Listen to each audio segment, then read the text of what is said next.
مونږ دلته راغلی یو د اعجاز خان حجرې ته، د دې ځای ایم پی ای دی. نو دا د جی مونږ ته لکه ځای راکړو چې زما په ځای کې مونږ د وطن خلکو دپاره چې تاسو څه کوی شئ. نو اعجاز خان مونږ ډېره مننه به چې لکه مونږ دپاره دلته ارینجمنټ وکړو جی. او په دې کیمپ کې جی مونږ واړه وکتل، مشران مې وکتل، زنانه مې وکتې. نو چاته میډیسن حاجت و هغې ته مونږ میډیسن ورکړل. چا په سترګو پردې وي جي، هغه پردې دپاره مونږ ورته چې مونږ ته راشئ هلته تاسو سره چې پاکستان شناختي کارډ وي نو مونږ دا تاسو ته خیراتي کوی شو. او هغې نه علاوه جي چاته عینکو حاجت و نو عینکو ولته جي مونږ وویل چې تاسو رحمان میډیکل سنټر ته راشئ چې هلته دې مونږ پراپر چیک اپ هم وکړو او هلته دې ته جوړې هم کړو. بیمارۍ خو چې عوام زیاتیږي نو بیمارۍ هم ورسره زیاتیږي او غټه وجه دا ده چې موبایل د هر چا په جیب کې یو په ځای دوه دي، نو د دې هم ډېره وجه ده جي.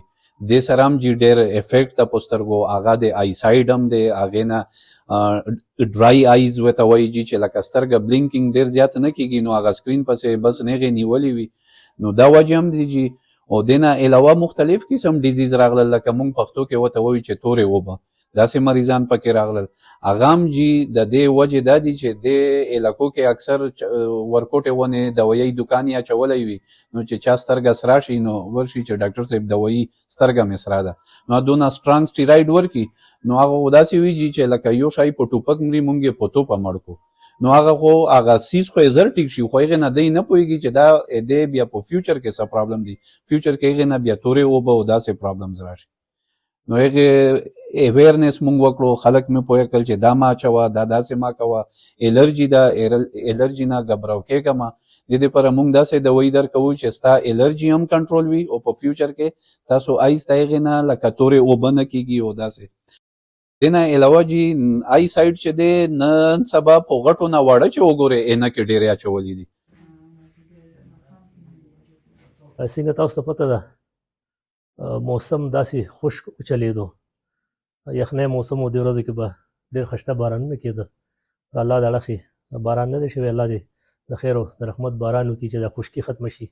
هغې سره سره دا زمونږ حلقه چې ده نو دا یو ټول خلک عوام چې څومره دي نو دا زمیندار طبقه پکې پراته دي او دلته ډېر زیات غربت دی.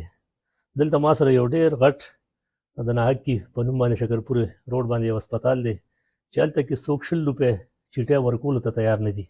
نو دا زما یو دوست دی ناګومان کې د هغه خپل هسپټل دی، پکې ډاکټران د سترګو والا راوستي دي. نو څو ځلې رحمان میډیکل په نوم باندې د هغه هسپتال چلیږي، نو څو ځلې هغه دلته دا کیمپونه وکړل، مختلف قسم خپلې دوایانې به یې هم راوړې. او نن دا تاسو صحیح کوئ چې زیاتره زنانه د حجرې ته راځي، تاسو په خپل هم وکتل، هغوی ورته علاج هم کوي، هغوی ورته باقاعده د خپل اړخه عینکې هم ورکوي، میډیسن هم وله ورکوي.